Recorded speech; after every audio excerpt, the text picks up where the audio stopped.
Okay, for question B, Jade has bought a new suitcase that can hold 65 litres. What is 65 litres in centimetres cubed? So for this one, you just need to know that in every 1 litre, there are 1,000 cubic centimetres. So basically, 65 times by 1,000, we would be here. Okay, so 65,000 centimetres cubed. Jade's new suitcase weighs 3 kilograms.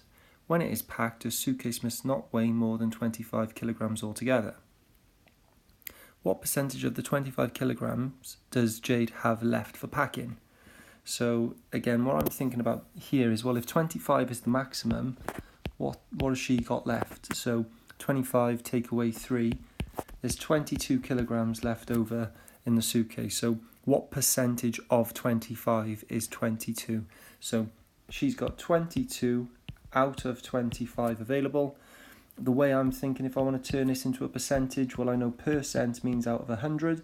So I'm just thinking, well, if I times this by 4, times by 4, I get 88 over 100. So that's 88% of the suitcase is left. This next question is to do with dimensional analysis, which doesn't come up often, but it does come up. Which one of the following formulae could be used to work out the volume of Jade's new suitcase? A, B, and C are measurements of the 3 dimensions of the suitcase. Circle your answer. So lots of ways of doing this. The way I teach it is just to understand these as lengths. So A, B, and C are different lengths. So this here, b squared, is a length times a length, which would give you an area. So this bit's an area, but we're trying to add a length to an area. So that is nothing. That's just there to confuse you. Same here. We have, I could ignore the 2. So ignore any numbers, and pi can be ignored as well. There's 4. So I've just got, if I'm looking, a squared is a length, C is a length. So a squared is an area and C's a length. So if I times them together, I get a volume, and I'm trying to take away an area. So that one isn't one as well. And here I have a length times a length times a length. So this bit would give me a volume. I can ignore pi and just look at this bit. So length times a length, which would give me an area, times another length, which would give me a volume. So I've got a volume plus a volume. So this actually would work out as a formula for a volume equation. So which one of the following formula could be used to work out the volume of Jade's new suitcase? We're going to say it's this one.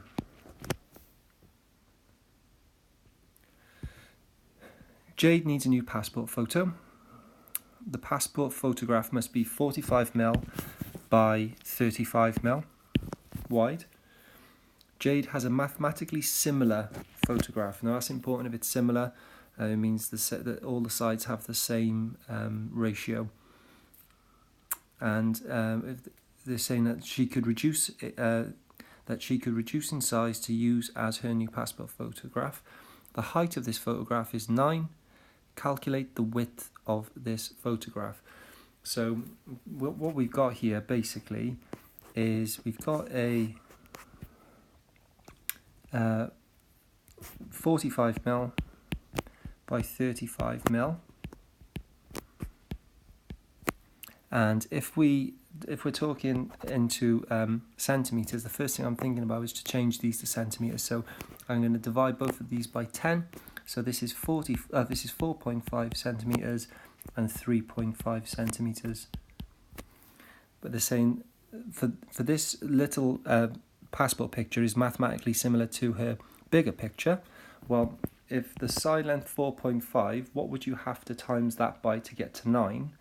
It's obviously double the size. So again, we've got it's twice the side for the length. So it'll be the same here, twice the 3.5 to be the width of the photograph. So times 3.5 by 2, it's 7 centimeters long.